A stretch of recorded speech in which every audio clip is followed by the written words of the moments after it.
የቢሾፍቱ አየር መንገድ የመሰረት ድንጋይ ተጥሏል። በጣም መነጋገሪያ የሆነ ጉዳይ ነው። ዛሬም ድረስ እያነጋገረ ነው በተለያየ አይነት መንገድ።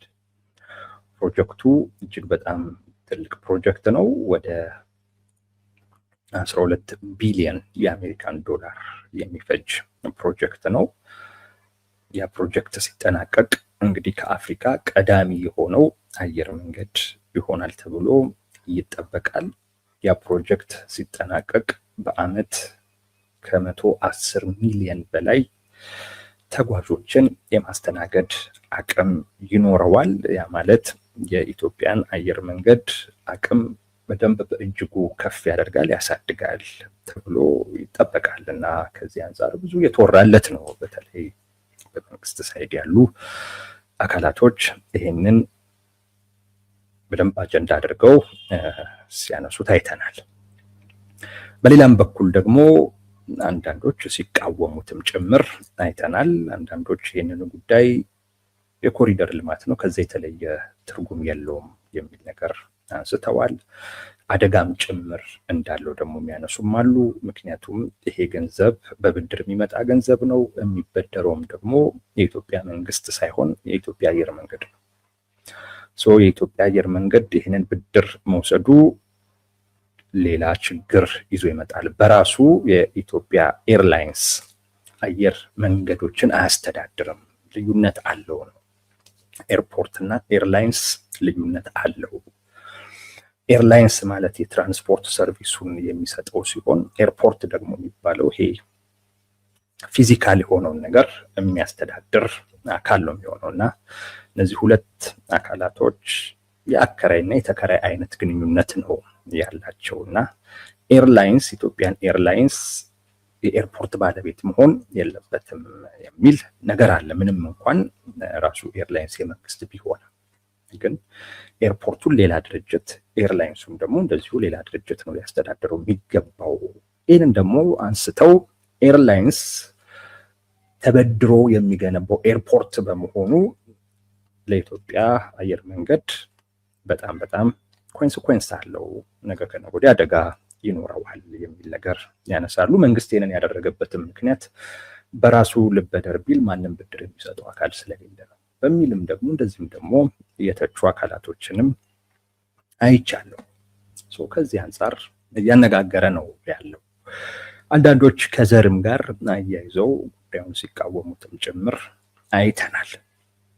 አንዳንዶች የኢትዮጵያ በቃ የብሔራዊ ጥቅም ጉዳይ ተደርጎ በዛ ደረጃ ደግሞ ሲደግፉት አይተናል። ከአፍሪካ አንደኛ መሆኑ እሱንም እንደዚሁ እያነሱ ደግሞ ከድጋፍም አንጻር ሲያነሱ አይተናል እና በሁለቱም በኩል የሚነሳ አጀንዳ ሆኗል። አጀንዳው ማለት ነው። እኛ ይህንን ጉዳዩን ከሚመለከተው ነገር ወጣ ብለን ጠቅላይ ሚኒስትሩ ይህንን የመሰረት ድንጋይ በጣሉበት ወቅት ያደረጉትን አንድ ንግግር መሰረት አድርገን በዛ ላይ ብንናገር መርጠናል።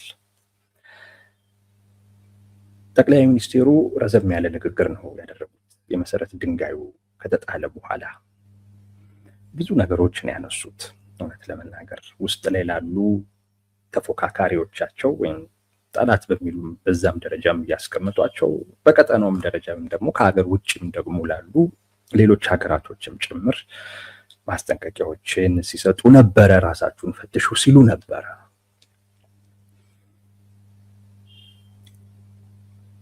እና ከሚሰሯቸው አንዳንድ ጉዳዮችም ጋር አያይዘው ለምሳሌ መዋለ ሕፃናትን ምናምን በብዛት ከመክፈት ጋርም አያይዘው ይሄ ፕሮጀክት ከዛ ጋር ሁሉ የሚያያዝ ጉዳይ መሆኑንም ሁሉ ለማያያዝ እንደዚህ ሲሞክሩ ነበር። ኤኒዌይስ ንግግራቸውን አዳምጡት እናንተ። ከነዛ ውስጥ አንዱ ነገ ከነገ ወዲያ ልጆቻችሁ እንዳይወቅሷችሁ እነዚህን ስራዎች አይተው ማለት ነው፣ ቢሾፍቱን አይነት አየር መንገድ ከዛም ውጭም ያሉ ጠቅላይ ሚኒስትሩ በጣም ትልቅ ዋጋ የሚሰጧቸው የግል ፕሮጀክቶቻቸው እነሱን አይተው ልጆቻችሁ እንዳይወቅሷችሁ አሰላለፋችሁን አስተካክሉ የሚል ንግግር አድርገዋል። ይሄ እውነት ለመናገር ሊያነጋግረን የሚችል ሊያወያየን የሚችል ጉዳይ ነው። ምክንያቱም ትርጉሙ በጣም ሰፊ ስለሆነ ጠቅላይ ሚኒስቴሩ በቃ ትልቅ ፕሮጀክት ነው እየተሰራ ያለው። ኢትዮጵያን በጣም ወደ ከፍታ ሊያደርስ የሚችል ጉዳይ ነው። ሰው ነገ ከነገ ወዲያ ልጆቻችሁ ሊወቅሷችሁ ይችላሉ። አሁን እንደዚህ አይነቱን ነገር የምትቃወሙ ሰዎች ልጆቻችሁ ሊወቅሷችሁ ስለሚችሉ ከወዲሁ አሰላለፋችሁን አስተካክሉ የሚለው ንግግር ትርጉሙ በጣም ብዙ ነው እና ሊያነጋግረን ይችላል። በደንብ ስለ ሀገራችንም ስላለው ሁኔታ ኢቭን ስለ ትውልዱም እንድናወራ ራሱ እድል የሚሰጥ ንግግር ነውና እሱን መርጠን በዛ ላይ ብንነጋገር መርጠናል። እኛ ጠቅላይ ሚኒስቴሩ ምን እያሉ ነው? አንደኛ ነገ የሚኖረው ትውልድ እነዚህን ስራዎች የሚያደንቅ ትውልድ ነው። ነገ የሚኖረው ትውልድ እኔን የሚያመሰግን ትውልድ ነው እያሉ ጠቅላይ ሚኒስትሩ። ምክንያቱም በመንግስትም ሳይድ በተቃዋሚውም በኩል የነዚህ ፕሮጀክት ባለቤት ተደርገው እየተወሰዱ ያሉት ጠቅላይ ሚኒስትር አብይ አህመድ ናቸው። የእሳቸው የግል ፕሮጀክት ነው። እውነታውን እንደዛ ነው። እኔ ነግሬያቸዋለሁ። እንዲህ አይነት ጉዳይ የህዝብ ጥያቄ አይደለም። እንዲህ አይነቱ ጉዳይ የጠቅላይ ሚኒስቴሩ ፍላጎት ነው። የህዝብ ጥያቄ አይደለም ማለት ግን ስራዎቹ ለህዝብ አይጠቅሙም ማለት ግን አይደለም። ግን የዛሬ አንገብጋቢ ጥያቄው ግን አይደለም። ይሄ ግልጽ ነው። የዛሬ የህዝቡ አንገብጋቢ ጥያቄ የሰላም ጥያቄ ነው። የመኖር ጥያቄ። ሰው መኖር ከብዶታል። ገብቶ መውጣት አስቸጋሪ ሆኖበታል። ይሄ ይስተካከልልኝ ነው ሰው እየጠየቀ ያለው። ጠቅላይ ሚኒስቴሩ ደግሞ ከዚህ በጣም የተለየ ሌላ ጉዳይ ላይ ነው ትኩረታቸው። ግን እሳቸውም እያተኮሩና እየሰሩት ያለው ስራ የዛሬውን የህዝቡን አንገብጋቢ ችግር የሚፈታ ባይሆንም ግን ዞሮ ለግላቸው አይደለም ለህዝብ ነው የሚሆነው። ነገ ከነገ ወዲያ ህዝቡን ይጠቅማል አይጠቅምም የምናውቀው ነገር የለም።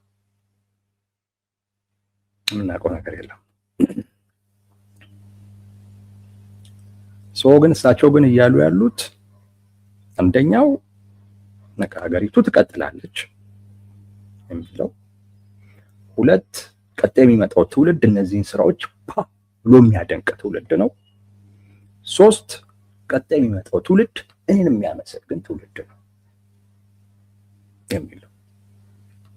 ኢትዮጵያ ታድጋለች፣ ትበለጽጋለች የሚለው በዚህ ንግግር ውስጥ አለ። አስተላለፋችሁን አስተካክሉ ሲሉ ነገም ቢሆን ኢትዮጵያ አለች፣ እንደውም ታድጋለች፣ እንደውም ትበለጽጋለች የሚል ነገር አለ።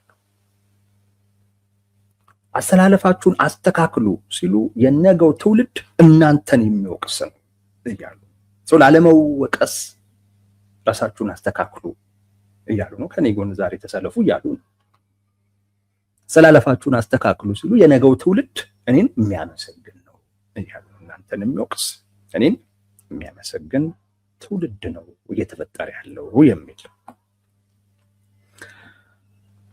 ነው ወይ የሚለውን እንግዲህ እንነጋገርበታለን። ግን በዚህ ንግግር ውስጥ ጠቅላይ ሚኒስቴሩ አንድ አሁን ያለውንም ሁኔታ ትንሽ ሲሸሹት እያየን ያለ። እኔ በዚህ ሰዓት ላይ በጣም ከሚያስፈሩኝ ነገሮች ውስጥ አንዱ ውጫዊ ሁኔታ፣ ቀጠናው እኔም ብቻ አይደለም ዓለምን ሁሉ እያሳሰበ ነው ያለው። የመካከለኛው ምስራቅ ፖለቲካ ወደ ምስራቅ አፍሪካ መጥቶ በቃ ሀገርን ከሀገር ሊያበጣብጥ ጫፍ ላይ እየደረሰ ነው። ይሄ ውጫዊ ሁኔታ ከኢትዮጵያ ውስጣዊ ሁኔታ ጋር የተመጋገበ ጊዜ አደጋ ነው ያለው። ሌላ ነገር ሊመጣ ይችላል። ይሄ በጣም አሳሳቢ ነው። ጠቅላይ ሚኒስቴሩ የሚያሳስባቸው ነገር አይመስልም፣ ግን በጣም ሊያሳስባቸው የሚገባ ጉዳይ ነው። በጣም ሊያሳስባቸው የሚገባ ጉዳይ ነው የሚሆነው። እንደውም ህዝቡን በዚህ ረገድ ሲያስብ ሲጨነቅ ትኩረቱን ሌላ ነገር ላይ እንዲያደርግ ሳይሆን ቢያንስ ይህንን ጭንቀቱን ሊቀንስ የሚችል በመንግስት በኩል ዝግጁነት ስለመኖሩ ስለነገሩ ግንዛቤ ያለ ስለመሆኑ ማሳወቅና ማረጋጋት ከሳቸው ይጠበቅ ነበረ። አሁን ውስጥ ላይ ያለው ነገር ዛትማች የሚያሰጋ አይደለም። ነገ ከነገ ወዲያ ግን የበለጠ ከቁጥጥር ውጪ ሊወጣ የሚችልበትን አይነት ሁኔታ እንዲፈጠር የሚያደርግ ውጫዊ ሁኔታዎች እየተፈጠሩ ነው። እነዛ ውጫዊ ሁኔታዎች ደግሞ ከውስጥ ካሉት የራሳችን ችግር ጋር መመጋገባቸው የማይቀር ጉዳይ ነው። ጠቅላይ ሚኒስትሩ የሚያሳስባቸው አይመስልም። ኤኒዌይስ በዚህ ንግግራቸው አንድ ትልቅ ስህተት ፈጽመዋል። ያም እንደዚህ አይነቱን ፕሮጀክት ፖለቲሳይዝድ እያደረጉት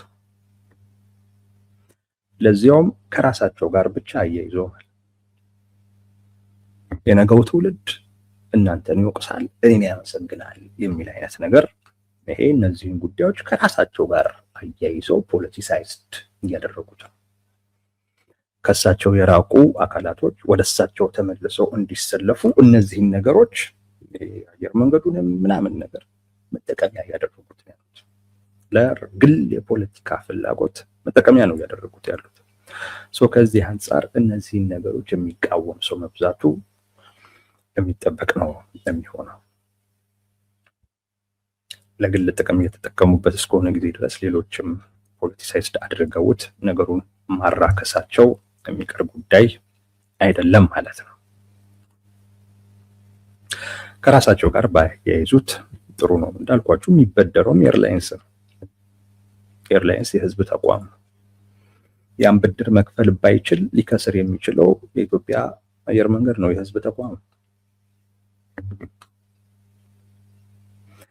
ጉዳዩን የህዝብ ማድረግ እንጂ ከራሳቸው ጋር ማያያዙ የሚጠቅም አልመሰለንም። ኤኒዌይስ ዋናው ጉዳይ የነገው ትውልድ ምን አይነት ትውልድ ነው የሚል እውነት ነው። በተወሰነ ደረጃ እሳቸው የሰሯቸውን ፋውንቴኖች፣ የኮሪደር ልማት እና እንደዚህ አይነት አየር መንገዶችን እያየ የሚል ትውልድ መኖሩ አይቀርም የተወሰነ። ያ ትውልድ ግን ኢትዮጵያን የሚረከብ ትውልድ ነው ብለው ግን ካሰቡ ጠቅላይ ሚኒስትሩ በጣም ተሳስተዋል። እንዲህ አይነት ነገሮች በጣም ትኩረቱን የሚወስዱት እንዲህ አይነት ነገሮች በጣም የሚያስፈልጉት አካል ነገ ኢትዮጵያን የሚረከብ አይደለም ነው። እሱ ነገ ኢትዮጵያን ትቶ እነዚህን ነገሮች የበለጠ ሊያይና ሊያገኝ ወደሚችልበት አካባቢ የሚሄድ አማራጭ ያለው እነዚህን ነገሮች የሚያደንቀው እነዚህን ነገሮች በደንብ እያየ በእነዚህ እየተጠቀመ የሚያድገው ነገ ከነገ ወዲያ አማራጭ ያለው ጥቂት ነው፣ በቁጥር ብዙ አይደለም።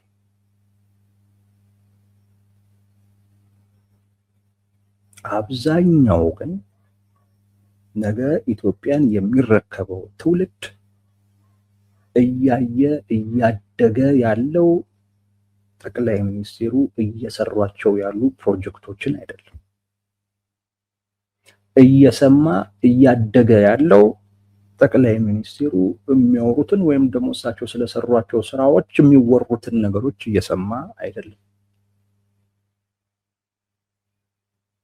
አብዛኛው የነገው ትውልድ ጥላቻን እየወረሰ ነው እያደገ ያለው። ዘረኝነትን እየወረሰ ነው እያደገ ያለው። ጦርነት እያየ ነው እያደገ ያለው። ከትምህርት ገበታ ርቆ ነው እያደገ ያለው። የቤተሰቡን ችግር እያየ ነው እያደገ ያለው። ከቤተሰቡ ውስጥ አንድ ወገኑን ሲያጣ ሲሞት እያየ ነው እያደገ ያለው።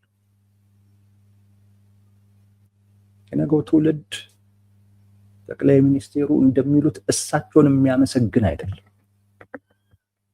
በዚህ እንዳትሳሳቱ።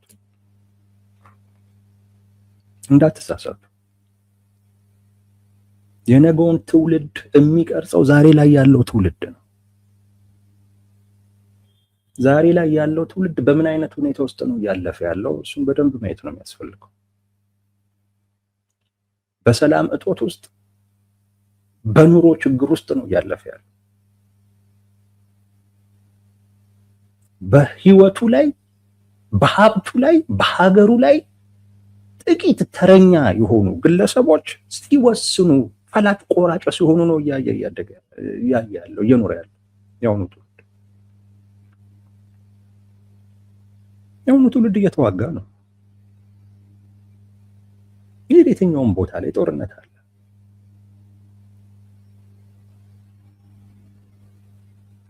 በሁሉም አይነት በሚዲያም በምንም በለው ውጊያ ላይ ነው። ብዙሃኑ እዛ ውስጥ ነው ያለው። እውነቴን ነው የምላችሁ። ስለ ጠቅላይ ሚኒስቴሩ ፕሮጀክቶች ምናምን እምብዛም ብዙ ሰው ግድ አይሰጠው። እዚህ ብልጽግና ሰዎች ምናምን ካልሆኑ በስተቀር እምብዛም ትኩረት የሚሰጡ የለም። ለመቃወም ካልሆነ በስተቀር ለማጣጣል ካልሆነ በስተቀር ያነሰውም የለም። የምታዩት ነው። ሶሻል ሚዲያው እኮ መለኪያ እኮ ነው ለዚህ። የነገው ትውልድ እኮ ይሄንን ነው እየተመገበ እኮ የሚያድገው። ይሄንን ነው እየሰማ እኮ የሚያድገው። ሰውት የሚያየውስ አንዲት ህፃን ልጅ ሰምቼ በጣም ገርሞኛል። ይሄ ዶንኪ ቲዩብ ላይ እሸቱ መለስ የሚባል ልጅ አንዲት ልጅ ከአማራ ክልል አቅርቦ ህፃናቶችን እያመጣ የሚያናገረው ፕሮግራም አለ እና እዛ ላይ አንዲት ከአማራ ክልል ልጅ መታ ትማሪያለሽ ወይ ሲላት አልማርም አለች። ለምን ሲላት እናቴ አትልከኝም አለች። ለምንድነው ማትልክሽ? ምክንያቱም ጦርነት አለ እና ትሰጋለች፣ ትፈራለች፣ ስለዚህ አትልከኝም አለች። የአሁኑ ትውልድ እንደዚህ ነው። ቀጥሎ ያለችው ደግሞ በጣም የሚገርም ነው።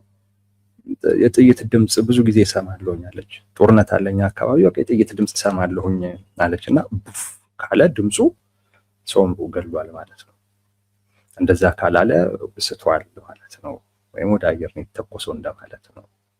ይሄ ነው እኮ ትውልዱ። እኔ ይሄን አላውቅም። ልጅ የምታውቀው እኔ አላውቅም።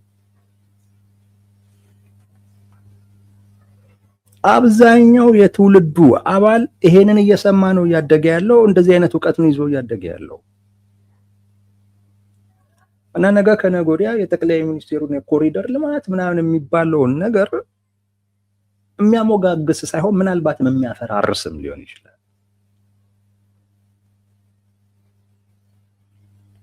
በዘር ነው እየተሰበከ ያለው፣ ጥላቻ ነው እየተሰበከ ያለው አጠቃላይ ፖለቲካው።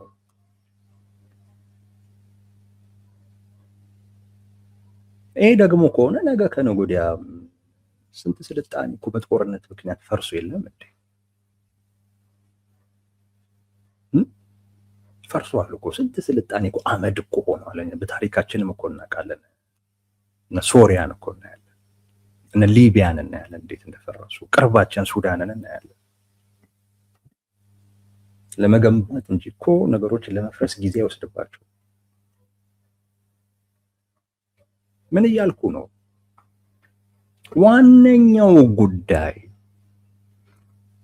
የዛሬውን ትውልድ መሰረታዊ የሆኑ ጥያቄዎችን መመለስ ላይ ነው ማተኮር የሚያስፈልገው ነው። ያው ለነዛ ትኩረት አይሰጥ እያልኩ አይደለም፣ ግን የህዝቡ መሰረታዊ ጉዳይ ተነተትቶ ነገሮች በሙሉ በኮሪደር ልማትና በእንደዚህ አይነት ፕሮጀክቶች የሚለካ ግን ከሆነ ውጭ በጣም ስህተት ነው። ይሄ በጣም ስህተት ነው። ጠቅላይ ሚኒስትሩ ሁሉን ነገር የሚለኩት ከዚህ አንፃር ነው። በቃ ትውልዱ ያመሰግነኛል እኮ እያሉ እኮ ትውልዱ እንደሚወቅሳቸው ሊረግማቸውም ሁሉ እንደሚችል እኮ ማሰብ እኮ አለባቸው። ባልሰሩት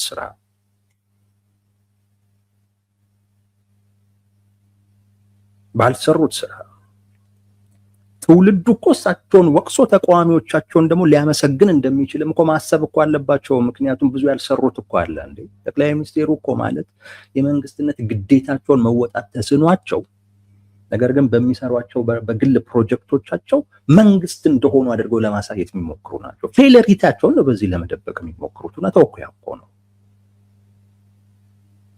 ኮሪደር ልማት አይጠቅምም እያለን አይደለም። እንደዚህ አይነቱም የአየር መንገድ ምናምን አይጠቅምም እያለን አይደለም፣ ይጠቅማል። ነገር ግን መሰረታዊ የሆነ ጉዳይ ግን ተትቶ ግን አይደለም። የሁሉም ነገር መለኪያ አይደለም። በነገራችን ላይ ይሄንን ፕሮጀክት መደገፍ አለመደገፍ ከሀገርን ከመውደድ ካለመውደድ ጋር በፍጹምም አይያያዝም። አያስፈልግም ሊልህም ይችላል ሰው። አንዳንዱ እኮ ከዘረኝነት ጋር እያያዘው እኮ የቢሾፍቱን አየር መንገድ፣ አንዳንዱ እኮ የነበሩ ቅርሶችን የማጥፋት ጉዳይ አድርጎ እኮ እያየው እኮ ነው። ለምሳሌ አርማውን የኢትዮጵያ አየር መንገድ አርማ መች እንደተቀየረ አላውቅም። ነጭ ሆኗል። በፊት አረንጓዴ ቢጫ ቀይ ነበር። ተምብሌኑ ላይ እንደምትዩት ነጭ ነው።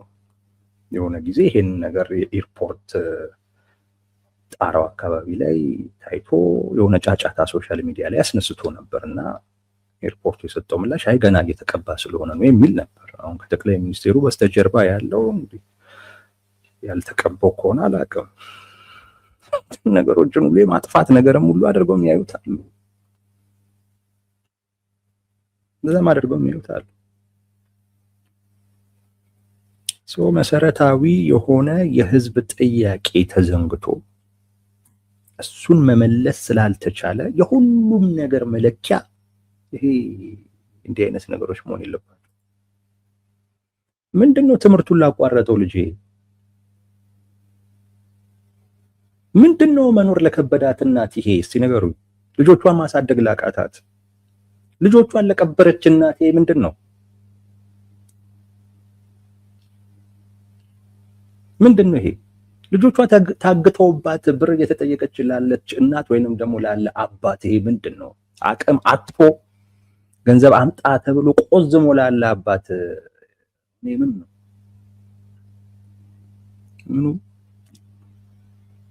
ምኑም አይደለም።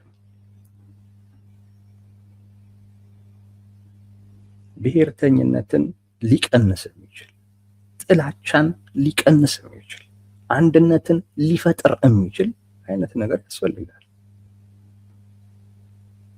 ይሄ ከስሙ ሰው ከስሙ እኮ ነው የሚጣላው። ቢሾፍቱ ሲባል የምን ቢሾፍቱ ነው ይላል፣ ደብረ ዘይት ነው ይላል። በቃ እኮ የሚያጋጭ እኮ ነው ራሱ እንደው ያነታረክ ነው። የታለ አረንጓዴ ቢጫ ቀይ ይላል፣ ለምን ኦሮሚያ ላይ ተሰራ ይላል። ለምን ወደዚህ አካባቢ አልተሰራም ይነሳል። ገና ከወዲሁ ከዘር ጋር ነው ተያይዞ ጉዳዩ እየታየ ያለው። አይጠቅምም እያልኩ አይደለም፣ ይጠቅማል። ነገሮች ግን በዚሁ ግን የሚቀጥሉ ግን ከሆነ ሊፈርስም እንደሚችል ማሰብ ያስፈልጋል። ሰላም ከሌለ ሰው መኖር ከከበደው ወዴት ሊሄድ እንደሚችል እኮ ይታወቃል። ወዴት ሊሄድ እኮ እንደሚችል እኮ ይታወቃል። ይሄ ሰላም አያመጣም።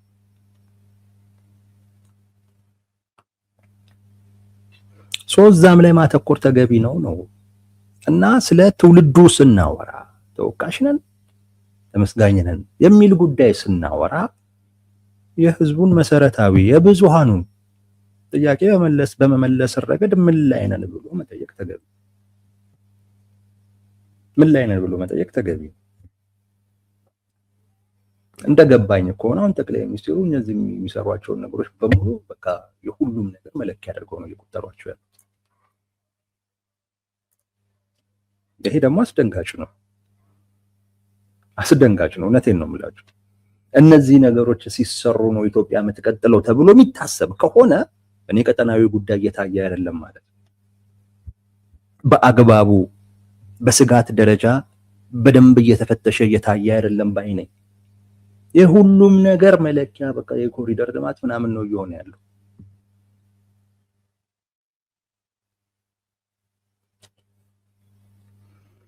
እና ነገ ከነገ ወዲያ ትውልዱ ማንን ያመሰግናል ማንን ይወቅሳል? መለኪያው ይሄ ኮሪደር ልማት ነው እየሆነ ያለው። በነገራችን ላይ አብዛኛው ስራም ኮሪደር ልማት ነው።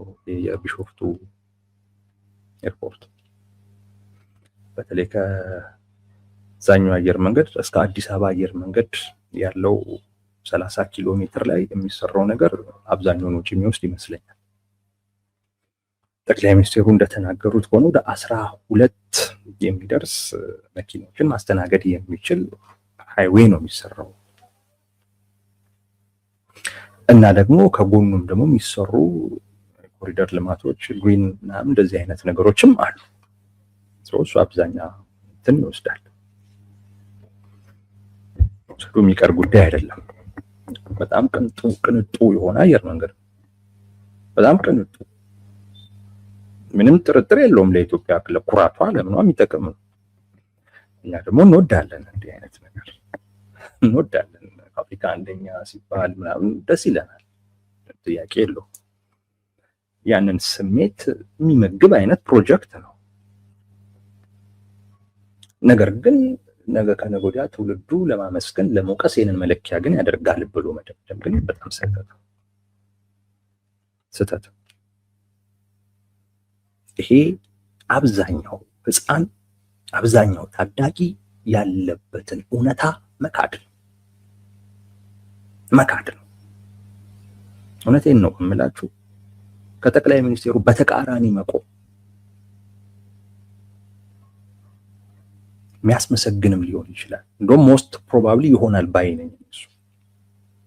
ምክንያትህ ታዳጊው ያለበትን እውነታ መሰረት አድርገህ ከሆነ ማለት ነው። ሌላ ምክንያት ኑሮ ከሆነ ተው። ግን የህዝቡን እውነታ መሰረት አድርገህ ከጠቅላይ ሚኒስቴሩ በተቃራኒ መቆም የሚያስመሰግን እንጂ የሚያስወቅስ ጉዳይ አይደለም። ጠቅላይ ሚኒስቴሩ መሰረታዊ በሆነ ጉዳይ ላይ ፌል አድርገዋል። ይህ ነገር ደጋግሜ የምናገረው መኩራራት እያየው ስለሆነ ነው። እውነቴን ነው የምላችሁ፣ የሆነ መኩራራት እያየው ስለሆነ ነው። በፍጹም ስህተት ነው። መሰረታዊ በሆነ ጉዳይ ላይ ወድቀህ ከዛ ባነሰ ጉዳይ ላይ ደግሞ ተሳካልኝ ብለህ ለዚሁም ውስን ቦታ ላይ መኩራራት ስህተት። ይሄ የመኩራራቱ አንዱ ጉዳይ እኮ ነው። አሁን ምን ነገራችሁ፣ አስተላለፋችሁን አስተካክሉ። ጠቅላይ ሚኒስቴሩ ትኩረታቸውን ሊያስተካክሉ ይገባል።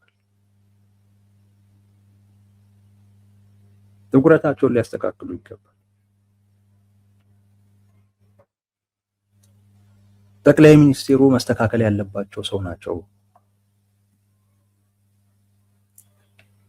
መሰረታዊ የሆነ የህዝብ ጉዳይ ተረስቷል።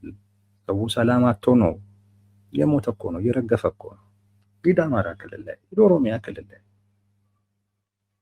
ዛሬ እንኳን እየሰሙ ያሉት ኦሮሚያ ክልል ላይ አንድ መኪና ታግቶ እንዳለ ተሳፋሪ ተወስዷል። ታግተው ኦሮሚያ ላይ፣ አማራ ክልል ላይ ሞት አለ። እዛ ያለ ታዳጊ ወደ ቁጥሩ ስንት የሚሆን ከ4 ሚሊዮን በላይ የሆነ ታዳጊ እኮ ትምህርት ቤት እኮ ሄደ። እኔ አሁን ለዚህ ጠቅላይ ሚኒስቴሩን ብቻ እየወቀስኩኝ አይደለም፣ ግን ትውልዱ ይሄን እያየ ነው እያደገም ያለው ነው የምልህ። ፏፏንቴን እያየ አይደለም እያደገ ያለው፣ ኳስ ሜዳ ላይ ሄዶ ኳስ እየተጫወተ አይደለም እያደገ ያለው። የአብዛኛው ታዳጊ በጥይት ነው የሚጫወተው።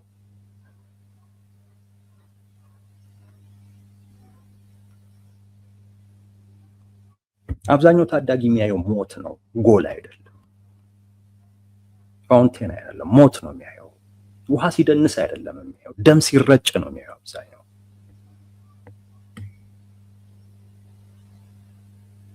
እዛ ጋር የሆነ በመብራት የቀላ ውሃ አይደለም፣ ናቹራል ደም ነው የሚያየው፣ ደም ሲፈስ ነው የሚያየው።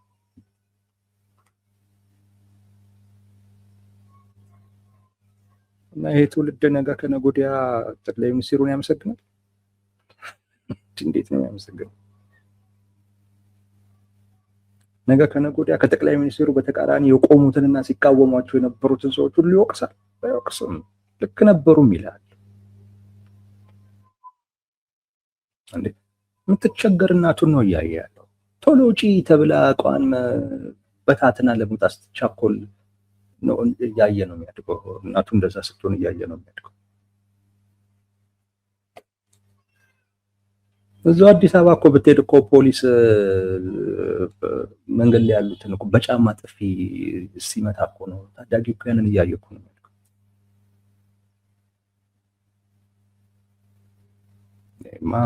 ትንሽ እንደዚህ አይነት መኩራራት ተገቢ አይደለም።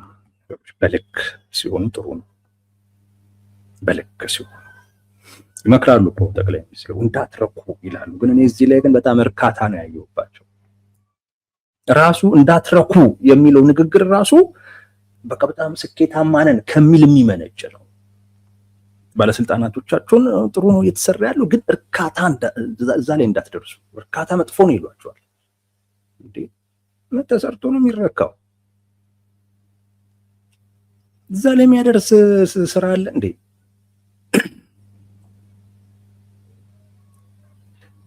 ያ ራሱ እኮ የሆነ አይነት መኩራራት ነገር ነው እውነት ለመናገር እያዩ እና ይሄ ደስ የሚል አይደለም። ልኩን አልፏል። በልክ ቢሆን ጥሩ ነው። ነገሮች በልክ ሲሆኑ ጥሩ ነው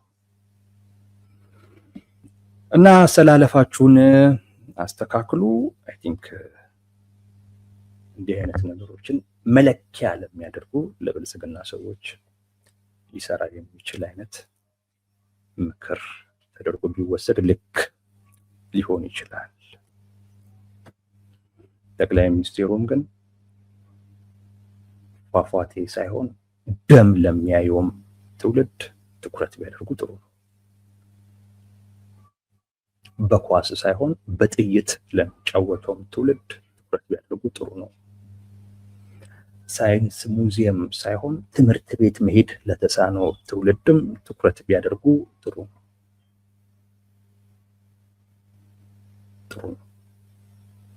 አብዛኛው የነጓን ኢትዮጵያ ጣፋንታ የሚወስነው ይሄ ብዙሃኑ ነው። ወጣ ብለው ይሄንን ትውልድ ቢያዩት ጥሩ ነው ጠቅላይ ሚኒስትሩ። ለዛም ትኩረት ሰጥተው መሰራት ያለበትን በመንግስት በኩል መሰራት መቻል አለበት። ትኩረት እዛ ላይ ካልሆነ አትሰራም ስራውን። ጠቅላይ ሚኒስትሩ ትኩረታቸውም እዛ ላይ አይደለም።